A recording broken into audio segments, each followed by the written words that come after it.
number 7. The law of respect.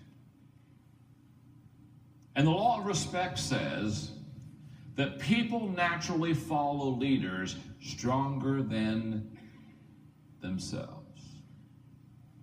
Now, we have to talk about this law.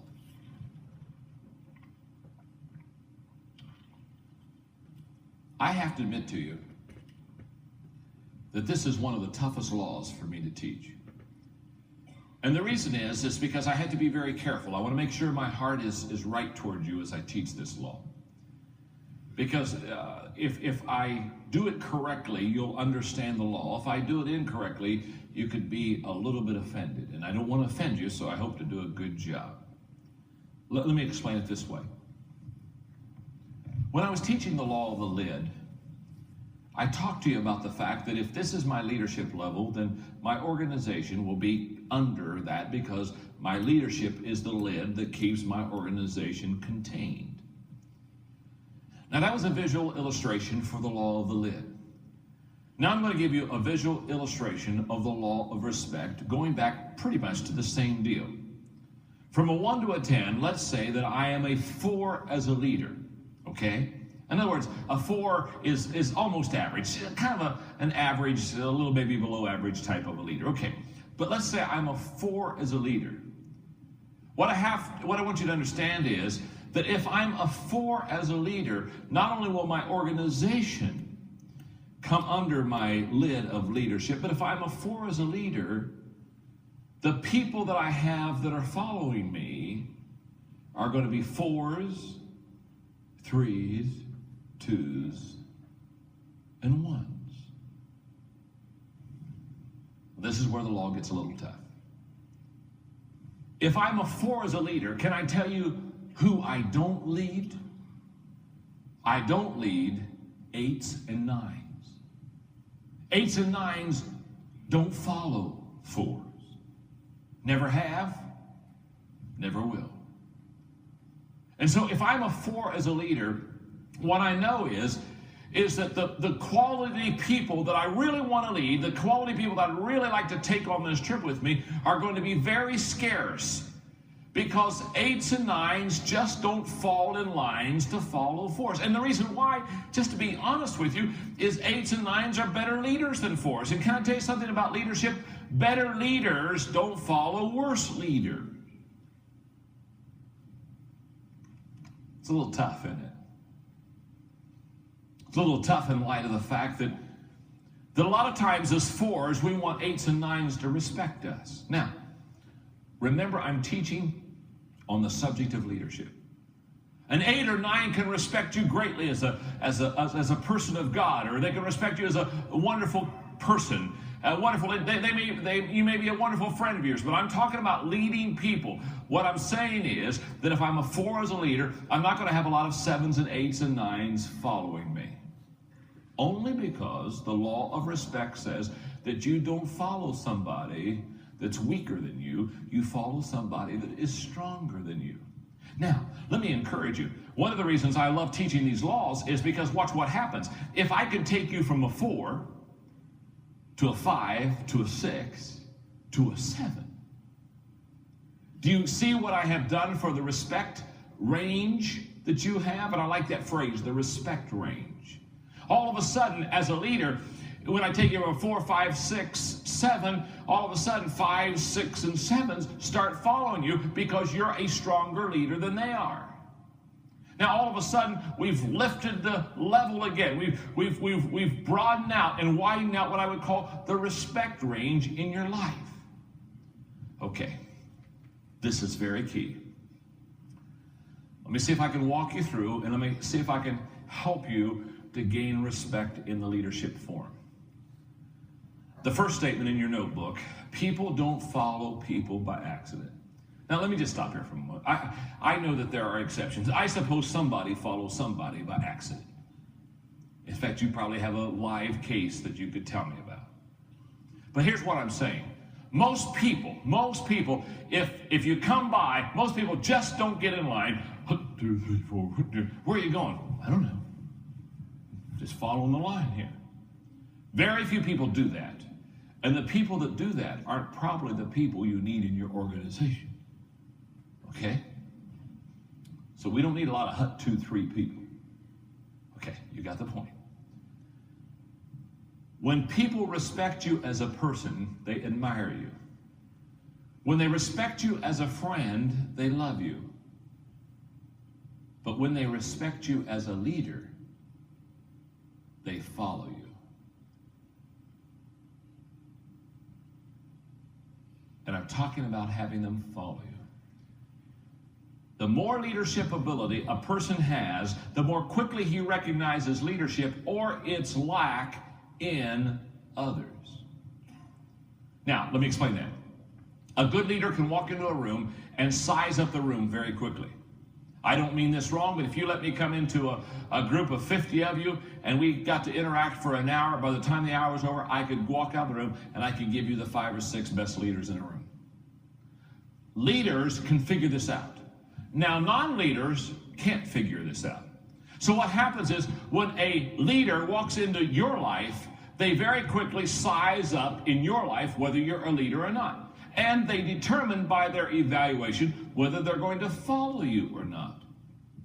That's why the proverb writer said, leadership gains authority and respect when the voiceless poor are treated fairly. They watch your life and they make sure it's right. Now, how do you gain respect? And there are 6 things I want to give you here. How do you gain respect as a leader? Number 1, respect for others. I think this is very key. In other words, if I want to receive respect from you, I must give respect to you. I always watch, especially leaders or people in leadership positions. Now hang on. I always watch the behavior and the attitude of leaders that are over other people. I watch their behavior and their attitude to see how they treat people, quote, beneath them. You can tell an awful lot about a leader by how he or she treats people that are, quote, beneath them. I can tell you, I lose respect quickly when I think that a leader is so position conscious that he or she mistreats people below. Now, I'm not talking about how you treat people that you consider your equal or your colleague or people that are above you. I'm not talking about that at all. I'm talking about how do you treat people that you can take advantage of? How do you treat people that you are over? Man, I've always said, I can tell an awful lot about a man by the way he treats his wife. I mean, I can tell an awful lot about the character of a person when you're around somebody that is not of the same advantage you are. I mean, do you bully them, or do you use leverage on them, or do you really respect them? Respect, I believe, from others begins by respecting other people first. Number 2, success. Success will allow you to have some respect. In other words, people want to be on a winning team, and so therefore, if you've had some winning victories, they're going to want to follow you much more than if you've lost. I mean, let's put it this way. Here are 2 people up in front of you, and you can be on either team. One has never won a game, and one has never lost. Hello. Which team do you want to play on? Is anybody home? Success. I think number 3, faithfulness or consistency. I think we receive a lot of respect when we have just been faithful and consistent over a long period of time, and people know that they can rely on us, that we're going to be who we are through the tough times and through the good times. Faithfulness. I think respect is given, number 4, when we add value to others. I think that we receive a lot of respect when people look at our lives and they say, my life is a better life because of him or her. In our organization, the Enjoy Group, one of the reasons I think there's so much respect in the whole group is that I look at my team players and I know they've added huge to me. I know they have. I know that I'm much, much better off because they've come into my life. I mean, whether it's Bill and what he has mentored and taught me about God and about prayer, or whether it's Charlie, who absolutely helps me so much in writing and research and comes along with me and gives me thoughts and gives me ideas. Some of the things I'm sharing with you today are things that he has come alongside me and said, John, I think this will add to this lesson. Or whether it's Linda, my assistant, or the Enjoy team, Larry, who absolutely sets these conferences up. So all I have to do is walk out and sit down and drink water and enjoy my time with you. They add value to me. Now, I have a great respect for them because I know that I wouldn't be where I am without them. And I think they would, if you would talk to them, would say they have great respect for me because I've added value to their life. Now, you see, sometimes we think respect should be granted or given instead of earned. And we have to understand that we have to, through a process of time and through a process of right experiences, we earn respect. That's why, by the way, that's why I'm not into titles. That's why when people say, what should I call you? I prefer John, if you don't mind. So my mama called me when I was born. When I came out of mama's womb, she did say, well, oh, Dr. Maxwell, how are you today?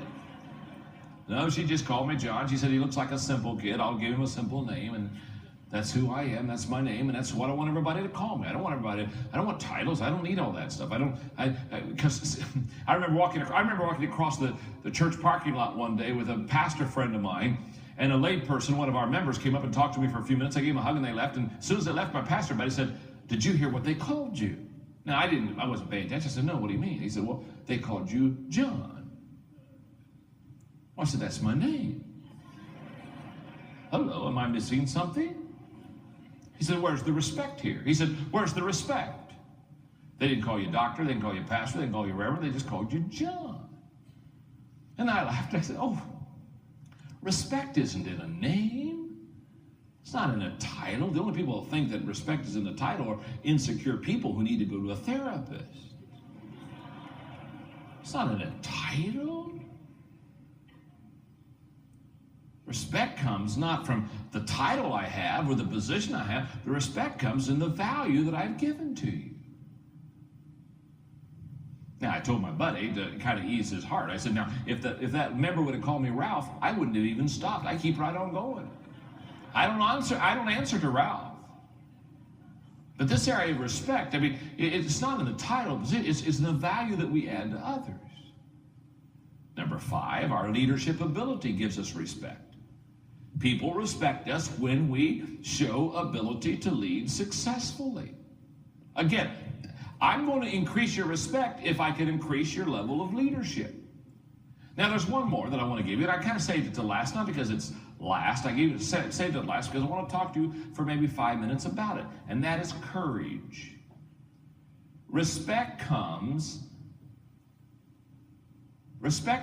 when a leader shows courage. You say, John, what do I mean by that?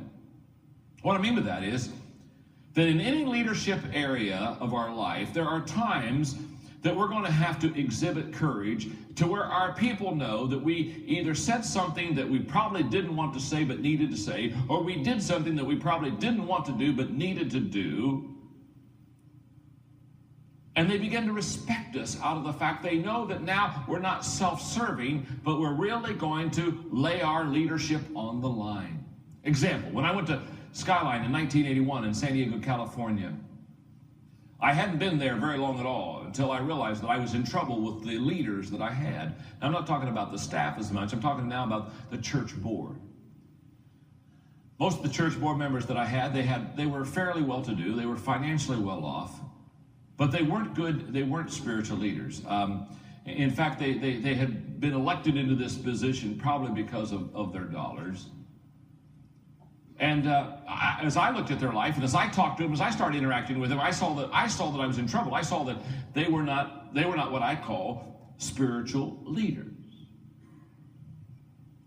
And so I began to check, and sure enough, over half of them didn't have a ministry in the church. They thought sitting on the board was their ministry. They thought yaying and naying somehow was what they were supposed to do. Well, a donkey can do that.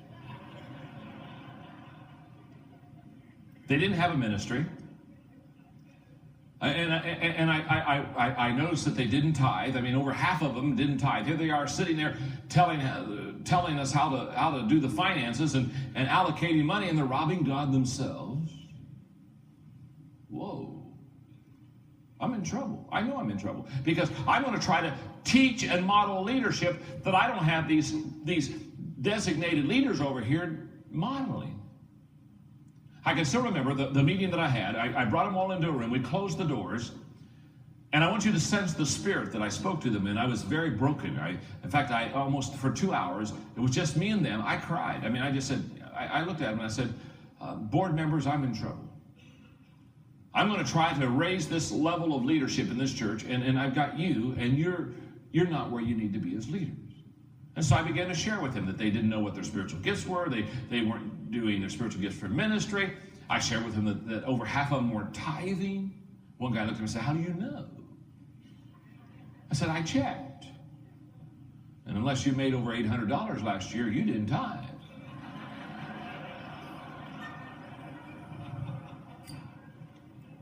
Just a thought.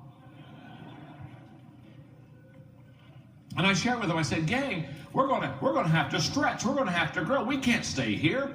Now, I said, I'm going to do everything I can to help you. I'm going to disciple you. I'll develop you. I'm going to meet with you every month. I'm going to try to raise you up as spiritual leaders. But I said, at the end of the year, if you're not moving with me, and if you're not growing as a spiritual leader, you won't be on the board next year. You say, wow, John, what did they do? Well, some of them kind of complained. Well, 3 of them resigned,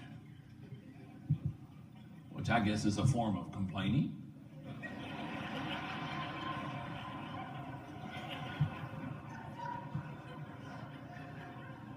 One of them told me to go to hell, which, because I had the gift of discernment, I knew that was a problem.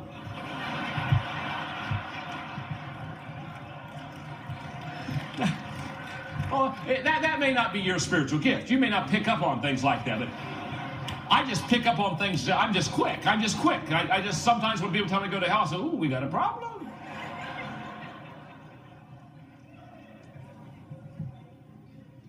In fact, it's interesting, the 3 months later, the 4th board member resigned.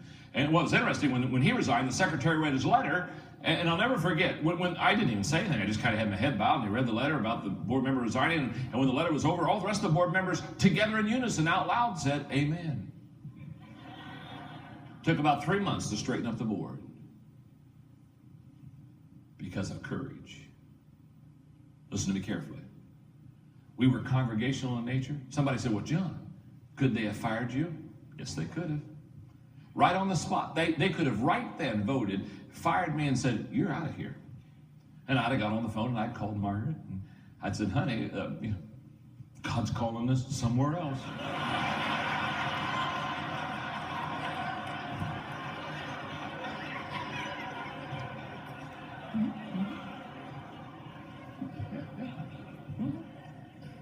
Yep, they could have fired me. You better believe it. Could have lost my job.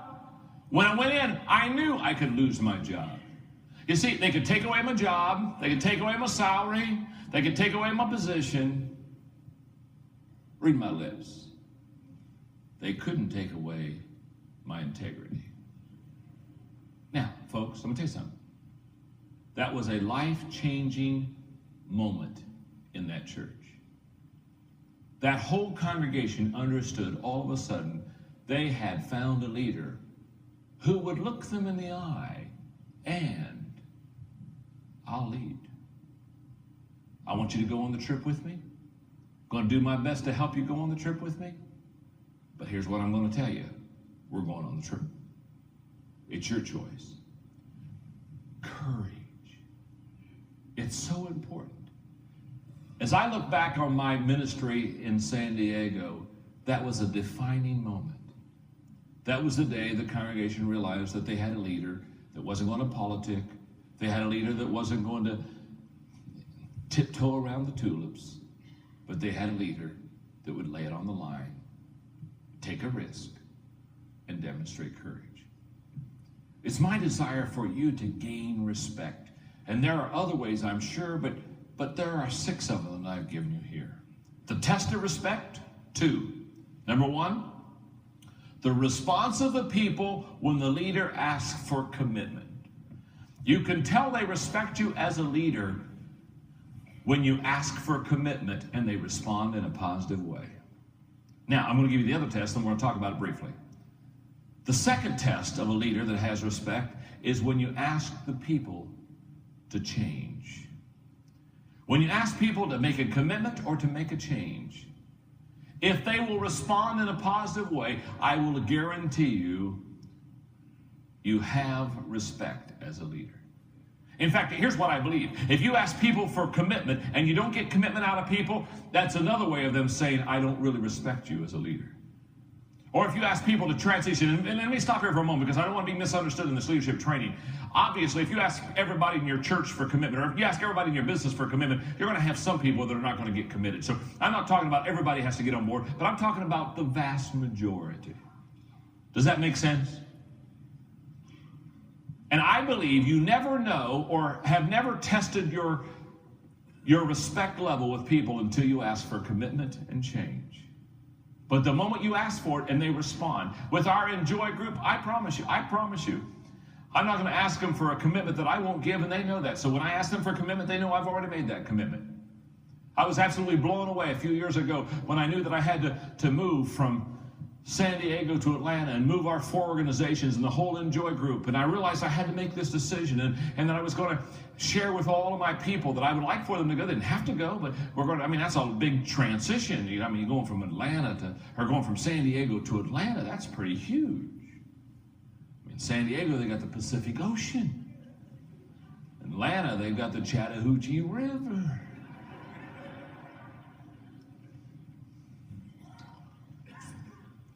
Big changes here. I can still remember being in China with my wife Margaret when I made the decision, and Margaret asking me, she's saying, John, how many of the key families do you think will go with you? Well, I said, I think at least half of them will. I said, I hope a third or 2/3 will. I was blown away when I cast the vision and asked who wanted to go to Atlanta with me. I was blown away when 100% of all of my key players said, we'll go to Atlanta with you. And they're with me today. And we're having a great time. And I ask myself all the time, how in the world can you get people to move 2,000 miles across the country with you and leave the best weather in America to go to Atlanta where it's hot and humid? In San Diego, you went to the beach and jumped in the water. In Atlanta, you walk out of the house and you're in the water. How does that happen? In fact, people ask me, how did you pull that off? I don't know how I pulled it off. I was surprised. When Bill and Marianne, they've got grandchildren and children out there, and Bill and Marianne said, no, we're going to go to Atlanta with you. Bill, I told you, you don't have to do this, buddy. God hears you in San Diego. No problem. And Bill and Marianne said, we're going to go. You know what that is? That's respect. And that's what I want for you, because once you get that level of respect as a leader, I promise you, that's when you take the big hills. That's when you fight the great battles. That's when you really score the big victories, when you have respect in your life. Okay, 2 questions. Do I possess the qualities that are in respect? You can go back and look at those 6, and hopefully you'll do all of this stuff. This is for you to work through. And to those closest to me, respect me. Boy, that's so key. Let me just stop here long enough to say that I believe that respect is having those closest to you love and respect you the most. I believe that's success. And if the people that are closest love and respect you the most, it says something about your character. In fact, it says something about you when those who know you best respect you least, and those who know you least respect you most. The picture's out of whack. Does that make sense? Wow. A couple of years ago, I did an Enjoy Life Club tape. I loved it. RESPECT.